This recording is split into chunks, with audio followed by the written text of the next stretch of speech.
Ale Hartman Insurance, a full-service, third-generation, locally owned agency focusing on building personal relationships and providing professional service to individuals and businesses. Information on the web and on Facebook. Support comes from Dean Heating and Cooling, keeping homes cool all summer with Tempstar. Dean Heating and Cooling provides HVAC service and installation in the Athens area, featuring Tempstar quality you can feel. Additional support from Donato's Pizza, featuring pizza, subs, salads, and catering from their Athens location at 688 East State Street. Information at donatospizza.com or 740-592-5049.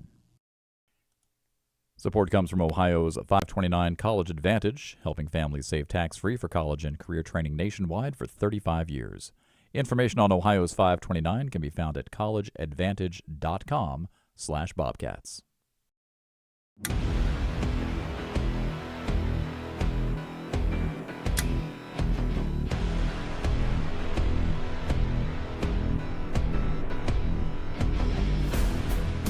The wait is finally over. High school football is back, and Gridiron Glory is here to bring you all the unforgettable moments from across the 740. From the fans, to the bands, to some highlight reel spins. See what I did there? Of course, we'll have the conference races, playoff hunts, and as always, the rivalries. Plus, a few familiar faces are back on the map. What? They're just too good to miss. And you already know, the defending state champions are back in the spotlight. Anyone else up to the task?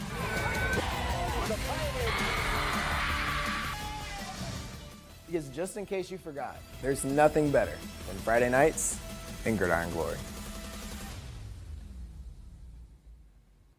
What's up, Southeast Ohio? It has been far too long, but high school football is back, and so is Gridiron Glory. My name is Donovan Varney, and I have the honor of being your host for this season. Tonight, we're kicking off week 1 with rivalries, new coaches, fresh faces, and a whole lot of Friday night magic. Oh, and for our game of the week, 2 teams go head-to-head in a century-long rivalry. All right, let's get the ball rolling. And Carol, and I got just the guy for that. Joining us live from Carlfeld Stadium is FAC reporter Hey, good to be Grant back, Kiefer. Donovan. Chillicothe started its season on the road, and it's the beginning of a new era, and it's being led by a familiar face. After a year at Zanesville, TJ Carper is back in the region looking to complete another rebuild. Hey, the numbers speak for themselves at Vinton County. That's 21 wins in 3 years. It's been 4 years since the last time Carper started 1-0, dating back to 2021 with the Vikings. So the question is, can Coach Carper get off on the right foot? First drive on offense for Bloom Carroll. It was a methodical one, but they get down, goal to go, hand it off to Kyson Klein to go up 6-zip after the missed extra point. Remember that name right now. Defense reigns supreme in the first half, so fast forward, late second quarter, Bulldogs going for it on 4th, and Chillicothe comes up with the sack. The first, the turnover on downs. Bloom Carroll coming out of halftime, and here's the wildest play of the night. There goes Kyson Klein again. Is he down? Absolutely not. The legs keep on turning. Hey, give the tackle that pulled him forward the assist. Bulldogs get a little bit of cushion room, go up 13-0 over the Cavs. Bloom back with the ball again. They found their rhythm on the ground. Kyson Klein with the hat trick, and check this out. Yes, that's a light show after the sunset at Carlfeld Stadium. 20-zip for Bloom Carroll, and they're in complete control over Chillicothe. Now here come the Cavs, showing some signs of life. They punch it in on the keeper with the backup QB, Tay Harris. Wait, let's check to make sure he's in. Yeah, rest signals, he is. All of a sudden, it's just a 2-score game. Now, less than 2 minutes ago, Cavs have the ball on 4th and long, needing a miracle. One last chance on the heave to get the first, and it's incomplete. Bloom Carroll survives as they beat Chillicothe in week 1 for the 2nd year in a row, but Coach Carper says there's plenty to be proud of. Yeah, man, I'm happy. I'm happy. If we can get the effort that we had tonight and we can clean up some of the things that we made, the mistakes that we made, the penalties that we had, if we can just clean those up, we're going to be just fine. I'm trying to get to an FAC championship this year. I want to be able to compete. I want to be able to say, hey, and moving on and hopefully a playoff run. Hey, Chillicothe's 0-1 in the standings right now, but with the way that Coach Carper and Chillicothe handle themselves and their level of confidence, that zero's not going to be there for long in the win column, Donovan. Yeah, impressive effort from the Cavs tonight, but let's just dive a little deeper. It's been the theme of the summer, Grant. Chillicothe is starting a new era of football. What does tonight do to their expectations for this season? Yeah, you heard Coach Carper talking about it. Nothing really changes as the goal has been to compete with the likes of Jackson and Miami Trace for that FAC title, but that's also not what they're focused on. Coach told me over the summer that Chillicothe is living by a new acronym, WIN, WIN, which stands for What's Important Now. Jackson and Miami Trace aren't important right now, so the focus for this team shifts to week 2 as they prepare to take on London. Now flipping sidelines, Bloom Carroll starts 1-0 again, and they have some turnover from last year. What was different for the Bulldogs tonight? It was game 1 of the post-Ethan Thanthanavong era, and this offense has drastically changed. They were a high-flying offense last year, but we saw it with Kyson Klein tonight. He had the hat trick on the ground. It was super tough to dig down all evening. Teams are going to have problems all year long against this Bloom Carroll rushing attack. Well, Donovan, Chillicothe 0-1. Confidence is there, though. They're feeling good. Bloom Carroll off to that perfect start at 1-0. Thanks, Grant. Thanks for the good work. We'll see you back here in a little bit. And speaking of that Chillicothe Bloom game, let's see how you all voted at home. 79% had the Bulldogs and 21% had Chillicothe. Well, the 79% of you that had Bloom Carroll are 1 for 1. But make sure to check out our Instagram story on Friday mornings to cast your vote. The votes for our next game of the week were neck and neck. Amanda Clear Creek and West Jeff just played for the first time in nearly 20 years. And joining me now to fill you in on all of that is MSL reporter Charlie Ehlenfeld. Donovan, these squads might play the most different styles of football in the state of Ohio, but they have one thing in common: dominance. As you can see, the Aces are all about the ground game. Bodie Martin and Tommy Sty, Amanda Clear Creek returns their top 2 rushers with those two, and 14 seniors, quarterback Austin Fisher returns to lead an impressive passing attack for the Rough Riders that returns top target Wade Reeve. The Rough Riders were roaring out of the gate, and while the Aces were able to slow them down a little bit, Austin Fisher was undeniable for West Jefferson. Rough Riders' first drive, 3rd and long, Fisher stands tall and delivers a strike to Jackson Beatty. A few plays later, Fisher again over the middle, hitting Braxton Vance for 6. Rough Riders ahead 7-0 out of the gate. And West Jefferson's defense wasn't going to let Fisher have all the fun. Beatty again, this time recovering an Aces fumble, and they made Amanda Clear Creek pay for that one. Fisher surveys, and finds Vance again, who slips off 1 tackle, and there's nobody ahead of him. Rough Riders take a 14-0 lead. Despite a bad hand early, the Aces struck back with their 2-headed monster on the ground. Bodie Martin faking out the camera and the defense, shakes 3 defenders and finds the edge, and there's nothing but green grass ahead. Amanda Clear Creek misses the extra point, 14-6. It wouldn't take them long to continue the rally. After a quick 3-and-out, Nick Holland gets the punt, sticks 1 defender, shakes 2 more, and he is gone. Aces in the hole by 1, 14-13. The Rough Riders responded, but a missed field goal that opened the door for the Aces, and Tommy Sty charged right through. Running on 3rd and 17, you bet, Aces knotted up at 20, but Fisher and Beatty had the answer. A dart over the middle gives West Jefferson a 4th quarter lead, 27-20. With seconds left on the clock, the Aces' last-ditch effort ends with an interception. Rough Riders survive a Week 1 classic 27-20. Despite the loss, Chet Somm was proud of the Aces' ability to rally. We're always going to keep fighting. So they did a really good job of fighting back. You know, it was 14-0, and we ended up tying it twice, I think, or we missed a field goal, but went 14-13 and then tied it up at 20. So, you know, we're doing some good things, kept fighting. You know, we're proud of them for that regard, but there's still a lot of minimum mistakes we need to correct. So despite a rally, it was ultimately the Rough Riders who survived this thriller. Yeah, West Jefferson got an outstanding performance from their centerpiece, and the Aces did what they do best: run the ball. Right. Both these teams knew what the other was going to do heading into this one. How did the defenses fare tonight? Donovan, the first half was an offensive masterclass, and that started with Austin Fisher and Bodie Martin. Fisher was surgical, 1 pass short of a perfect passer rating in the first half, and finishing with 342 yards and 4 touchdowns. It's hard to believe, but the Aces were just as good on the ground. Tommy Sty and Bodie Martin led a rushing attack that averaged nearly 7 yards per carry. In the second half, the defense improved, but Fisher and the Rough Riders did enough to survive. Yeah, and the fumble ended up being crucial for both sides. A brutal 1-score loss for the Aces. Despite it being a new year, this is the same story for the Aces. Last year, Amanda Clear Creek dropped 3 1-score games, and this fumble was decisive. Amanda Clear Creek excels in the running game, but that's their kryptonite in late in games. The Aces got the ball with about a minute left to end both halves. The first saw them run out of time, and then with a minute left and the game on the line in the fourth, they were picked off by the Rough Riders. And the road ahead doesn't seem to get much better for Amanda Clear Creek. No, it doesn't. Next week is Division III powerhouse Licking Valley. The Panthers knocked Bloom Carroll out of the playoffs last year, and Bloom beat Amanda by 25 last season. They have Zane Trace in Week 3, who has already proven themselves with a convincing win over Logan Elm tonight. And they won't get home until Week 4 when Bloom Carroll comes to town. This is a good performance for the Aces, but they will need perfection next week to overcome their mistakes and overcome the challenge. Like Coach Som said, they will need to clean up some mental mistakes to rebound in Week 2. Yeah, these things happen in Week 1, right? Time to hit the whiteboard and adjust. Thanks, Charlie. And if you find your football fix just not fulfilled, check out our socials. Throughout the week, we'll be uploading photos, recaps, and game highlights to Facebook, Instagram, YouTube, X, and TikTok. We've also got some stuff from our Media Day out now, so be sure to check that. And of course, the pregame huddle, our digital host Josh Turner has you covered with preview segments from all of our Showtime games. Also going on our socials will be content from 4 additional games. This was kind of my thing last year, but I'll do it again for now. It's time for the extra point. We'll kick things off with Warren and Circleville, and in just a second, you'll see there's Jay Sherritt getting his first pregame stroll with the Tigers, and there's his running back, Cole Nungster, making the 15-yard score look easy. A missed PAT makes it 6-0 Circleville, but don't worry, Warren has had an answer, and his name is Braylon Murray. The play action breaks, he's scrambling, no room to run, only a yard out, but he's been running for like 20. He muscles in for the score, but Circleville takes it by 1 point, 16-15.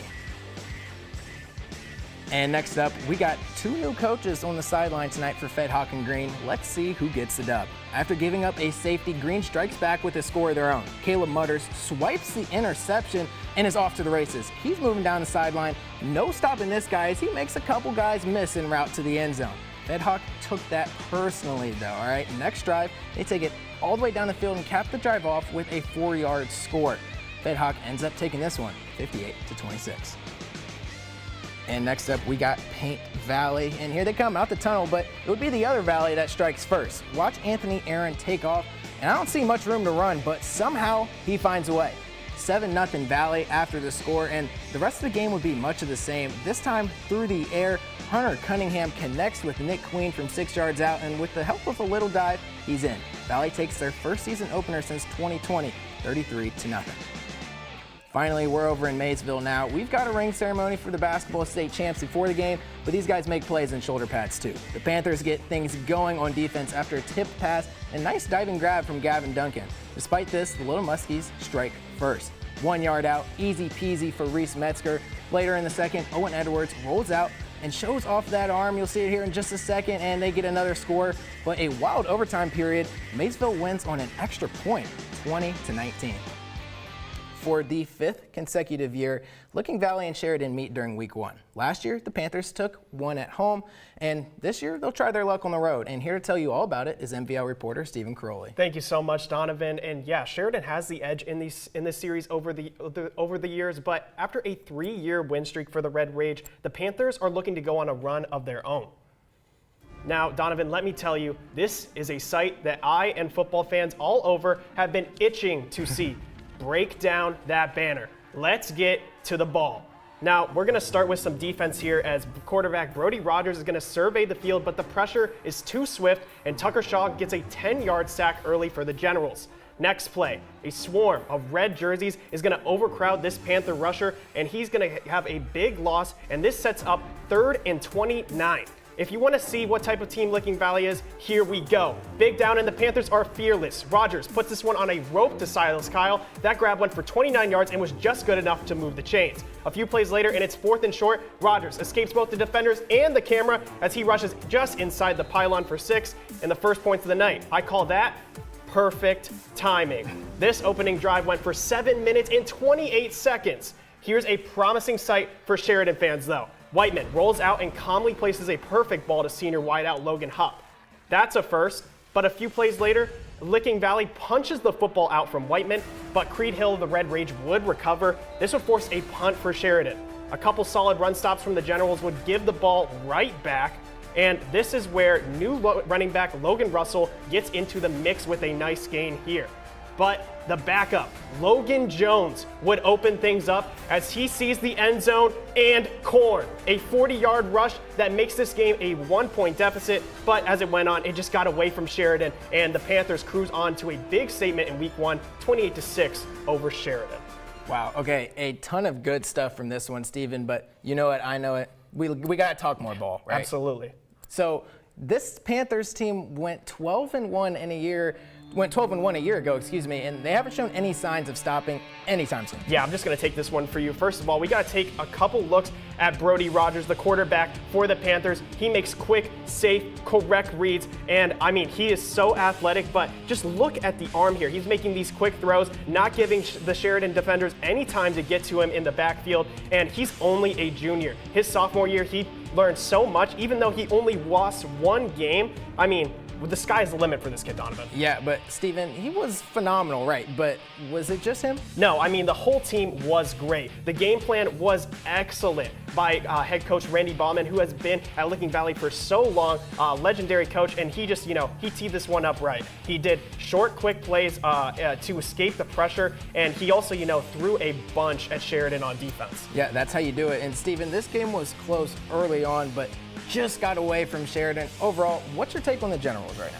As I just explained, Licking Valley, a very good team. Yeah. I mean, their O-line, the Sheridan's O-line and D-line did look great despite the big loss. They're active, they're big, and that's going to play such a big role down the season. But the connection of Whiteman and Hubb, as you're going to see Whiteman take off right here, but Logan Hubb, his wide receiver, his senior wide receiver, my apologies, just did great tonight with him. And Logan Jones and Logan Russell, good additions at running backs. But I would say the only knock that I have on Sheridan was just unforced errors tonight. Too many, little things that went wrong, too many penalties. But from here, they're okay. Yeah, hey, you see a lot of that during week one, you know what I mean? So there's definitely a way for them to bounce back next week. And Yeah. That's just kind of what happens. It's football, high school football. So, yeah. And yeah, Donovan, I was so happy to be out there for week one tonight. I'm so excited to get going for week two. All right, Steven, thank you. Well, we all know there's no such thing as football without the fans. So this week I went down to Gloucester to see what they had going on for the battle over the hill. Take a look at this week's Fans of the Week. How you doing, Scrappy? Scrappy. How you doing, sir? I hear we got to talk to you. Who am I here with? You're not with the law, are you? I mean, if you guys, because my warrants are still out. I don't want to get tossed into pokey. What do we got here? We got some pasta salad, some buffalo chicken dip. Whatever it is, it looks good. All right, Jace, why are we under the bleachers right now? Because we currently threw the football and it went into the bleachers and hit somebody. Yeah. Are you guys in like timeout? We're like hiding. Let's see how the big drum works. So if you hold it, it doesn't ring out as much, but if you put the towel up, it rings it out. Don't be a stick. Do all big drums have a towel? Hey, get this right here. I don't know. It's a video. Got y'all. I got all y'all. All right, development. The football kids have their football back, and they have friends. You lost your ball. The ball's back. What happened? So a guy had it up there, like he's like over there somewhere, and he had it in his hand. So was that the guy you hit? No.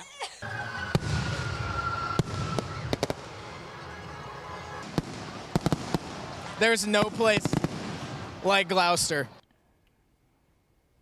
I, of course, had a ton of fun with the fans over at Trimble, but it's time I take you from the stands to the gridiron. And my guy, Josh Herner, was also there earlier. Josh, I'll just let you take it from here. Donovan, the battle over the hill never disappoints. This year was the 56th edition of the rivalry, and it has a ton of history along with it. Let's take a look at this matchup throughout the years.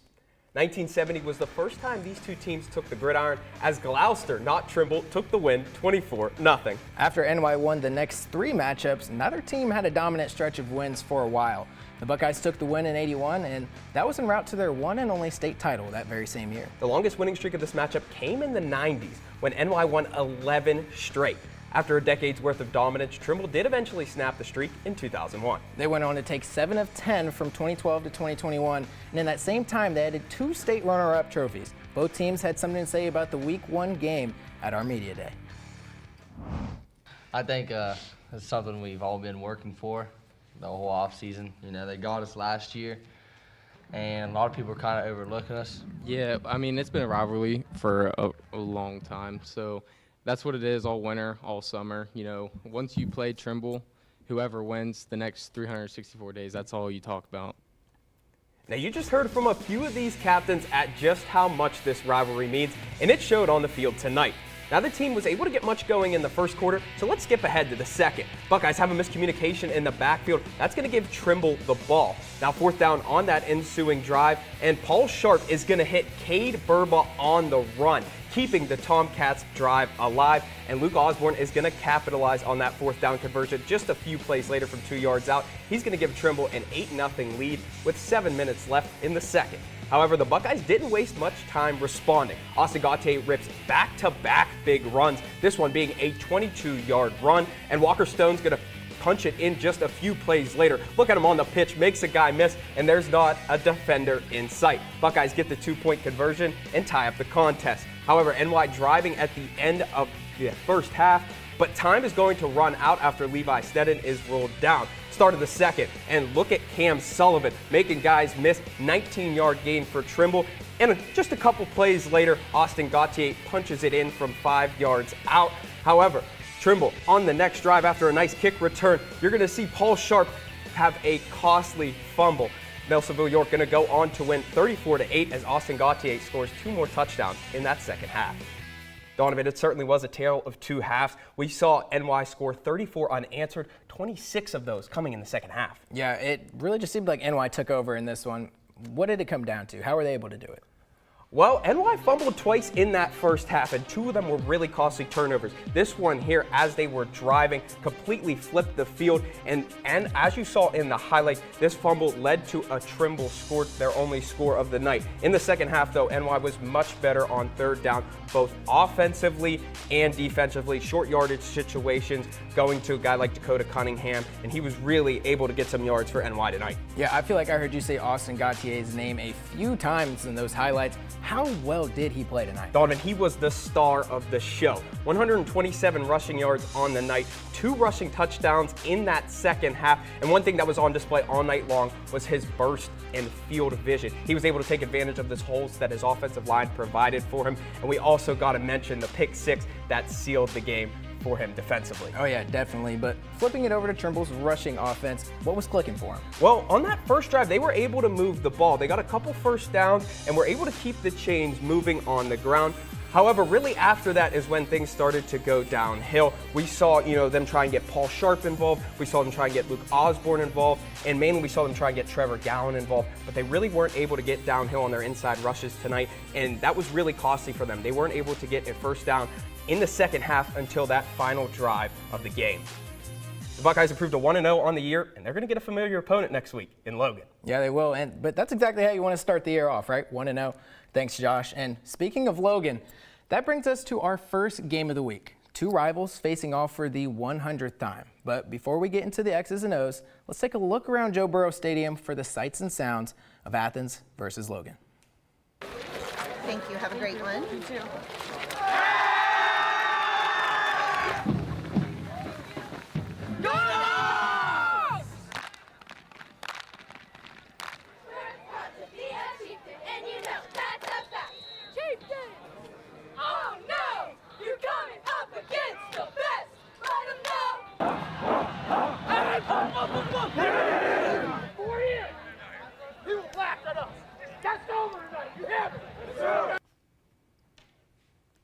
Well, you saw it there. The fans were more than ready for this one, but let's see if the guys running the plays are. And here with me now is Ashley Fry, and she'll take you there. She was there for all the pregame action. Yeah, Donovan, this is Southeast Ohio football at its finest. Both teams are coming off drastically different seasons. Athens went 9-1 last year, Logan 1-9. So you may think we have a classic David and Goliath story here, but not so fast. Athens' dominant season last year ended by graduating 15 seniors, essentially their entire starting lineup. Logan saw change too in Jimmy Payton. The former Warren coach led the Warriors to a historic season last year before taking the job at Logan. Now, rivalry football in Joe Burrow Stadium, it doesn't get much better than this unless you're Athens on their first drive of the night. I'll refer to Newton's first law here. Anthony Sutton in motion stays in motion. 51 yards untouched to the house. What a way to start a game. And we're about to watch this momentum continue after a huge interception 3 plays prior. Danny Dimes Heitland finds his man Tyree Cunningham for another 6. Now remember Anthony Sutton's physics lessons from earlier? Well, here's another one. Every action has an equal and opposite reaction. Ball leaves Heitland's hands, ball finds Sutton's hands. 12 yards, you know the drill, another 6 on the board. Now we're gonna see some purple and white here. Carson Tootle can't find anyone. Finally sees some options, drops back with a beautiful ball intended for Wyatt Allen, but they just can't close. Athens still up 21-0. Heading into the second half, we're gonna see Athens again. Danny Dimes again. Long ball to a wide open Weston Wheatley. 2 W's in the name because this kid's a dub. Right into the house. Are you tired of hearing me say it yet? Another 6 for Athens. And the rest of this game was much of the same, as Athens took this one 41-0, winning the first ever Dunn Meters Memorial Trophy. After the game, head coach Nathan White spoke about what this win means to them. No matter what you think you know after your scrimmages, you don't until week 1 happens. And to get a win against an old rival, you know, there are a lot of, I'm one of them, so I feel I can say it, old timers here that remember this being our big rivalry. So a great way to start the season. Yeah, Ashley, I'm not even sure the word dominant is strong enough for a win like that. We've got to break down how Athens got there. Yeah, this was truly the performance of a lifetime for the Bulldogs. Yeah. I couldn't accurately break down this game if I didn't start with the well-oiled machine that is the Athens defense. They took away every chance Logan got time and time again. I'm talking 9 times out of 10, Athens is shutting down Logan's run and pass game. So obviously a force on defense, but I don't think we can ignore this Bulldogs offense either.